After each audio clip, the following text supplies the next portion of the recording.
Okay, so I started the project by draining the hydraulic fluid out of the tractor. I did not film that, so unfortunately part one is I'm just going to show you where to locate the actual drain plug. There are technically 4 drain plugs on this tractor, so we are just going to show you the main drain plug today. Just remember to look at your owner's manual. One of the hardest things for me this round was locating the owner's manual. I was able to locate the Bushmaster lift manual easier than I was this tractor manual. Every time I looked it up, I couldn't find it. There wasn't anything online, and then finally I just randomly came across it as a PDF. So it's not specific to my tractor. My tractor's a little older than the manual shows, so there are a couple of differences, but I found a majority of consistencies between the models, so I'm using that. We're gonna make it work. Okay, you're gonna want to make sure that you're following your tractor's schematic, because every tractor is gonna be a little bit different because they like to be difficult that way.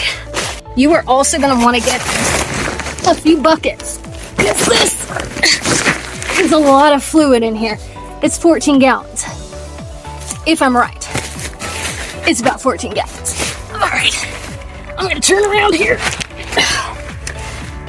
It helps when you're small. All right, so that is the front of the tractor. We're gonna come all the way down here to the rear, and then you're gonna look for this tank here right along the rear axle, okay? And this is gonna be your main drain plug. Somebody's coming through with a heavy load. Keep coming. So that was fun. Okay, so basically you're up under the tractor. You're gonna go ahead and locate that drain plug. You remove that, and you're gonna want to be, it's a messy job, so try and get some gloves or something. I didn't have any of that. I am completely a mess, but I had paper towels, so that works out too. So now what you're going to do is you're going to go ahead and you're going to get the biggest drain bucket that you can, because this is going to be a hell of a ride. From here, you're going to drain. If you don't have a big enough one, say a 5-gallon, you're going to go ahead and drain partially, plug it back up, grab another bucket, drain it, rinse and repeat, right? All right, so let me flip this back over. So you're gonna have this sucker is your main. There are a few more up in here. So there's a drain plug here, here. There's a few others. This is gonna be your best bet. Go ahead and do that. So drain it, use a bucket, dispose of it responsibly. All right, next step, filter.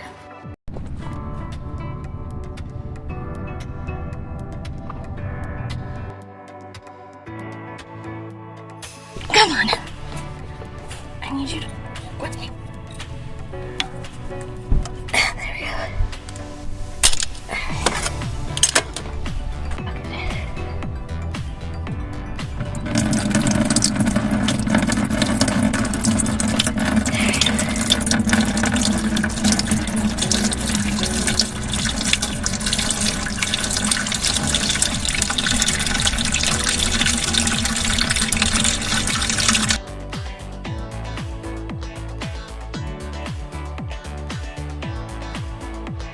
Alright, well now that the filter is completely off, we're going to go ahead and let it continue to drain. And then we'll swap it out with the new one.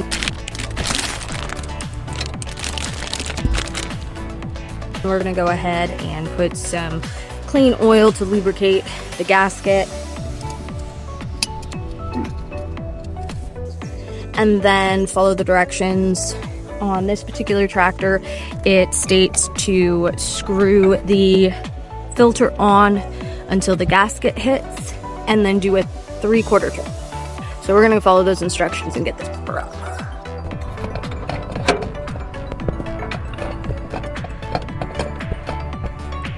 Okay, next touch with the gasket. cistern. Should be good. Well, we've replaced it, we've wiped it off, and that is it for the filter. So let's move on to the pump. Okay, so now that we've got the filter completely done, we're going to move on to the pump. So basically what we have to do is there's several nozzles on the pump itself. So we've got to dismantle the pump by removing 4 external hoses from the outside.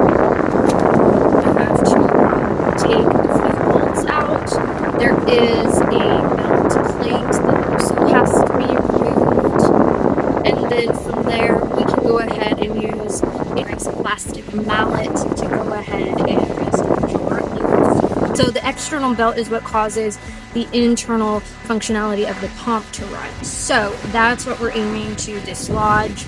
It is a plastic tooth piece that's inside there, and it has a technical name. Spoke to a mechanic and he gave me the technical name. It went in one ear and out the other. So I'm not going to repeat it. I might have to look it up and tell you guys what it is, or I'll put it down below. But basically, we're going to go ahead and dislodge that. And then once that pump is taken off, we're going to examine it, make sure we're not missing anything.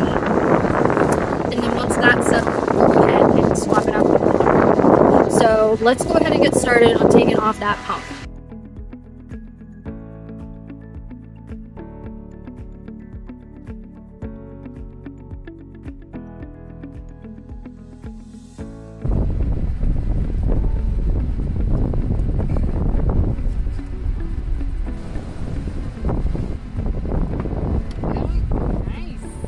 Alright, so the pump is now off. That was a lot.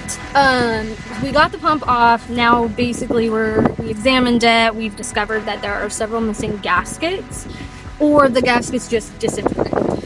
So we are going to go ahead and basically you can create your own gaskets. We bought it for about 12 bucks over at O'Reilly's. And from there, we're going to go ahead. So once those gaskets are created, we'll go ahead and start putting this back on. Take the existing gaskets that survive, and we'll go ahead and we'll trace those out on this material, this cork material that are used for oil and hydraulic gaskets. And then that's just going to create a nice tight seal when we reinstall the pump. So before we put that last hose back in place on the top of the pump, we're going to go ahead and pump in some hydraulic fluid. That way it doesn't have a rough first start, and we're just going to fill it in so that it's nice and lubricated and ready for the initial start once we fill this thing back up with fluid. So that's the plan. Let's go ahead and reinstall that new pump.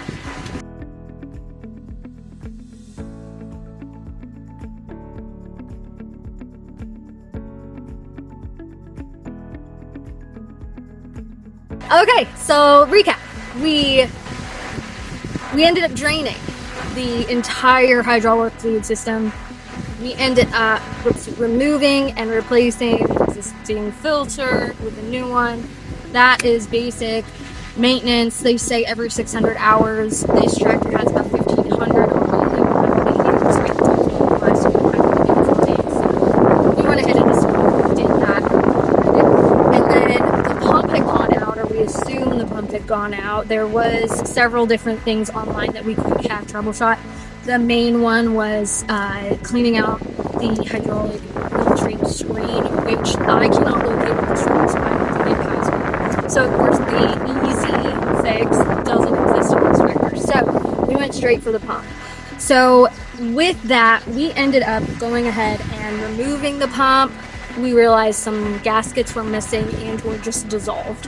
From there, we went ahead and restructured and recreated those gaskets, put the pump back on, reinstalled it, and now then we went ahead and we filled it up. We filled up the pump itself with some hydraulic fluid so that it doesn't have a rough start. And we're going to do what was recommended online. We are going to crank this puppy up, let it sit for a half an hour, run the fuck out of this thing, and then we're gonna go ahead and test the pressure. When we test the pressure, we're looking for PSI. We're looking for 3,000 PSI. The reason I want 3,000 is they say a minimum of 28 or a maximum of 31. I want 3,000 because we've got a grappler on this machine and we really need it to run as efficiently as possible. So 3,000 PSI. All of these hoses are ranked for well over that. So I'm not worried about any of that. What we are going to do is we're going to go ahead and going to let it run for half an hour, time it.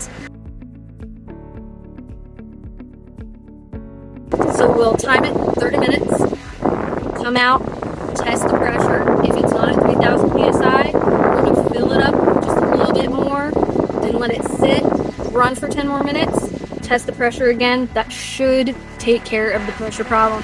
And then we'll go ahead and test those attachments back out. All right, let's get this sucker filled up.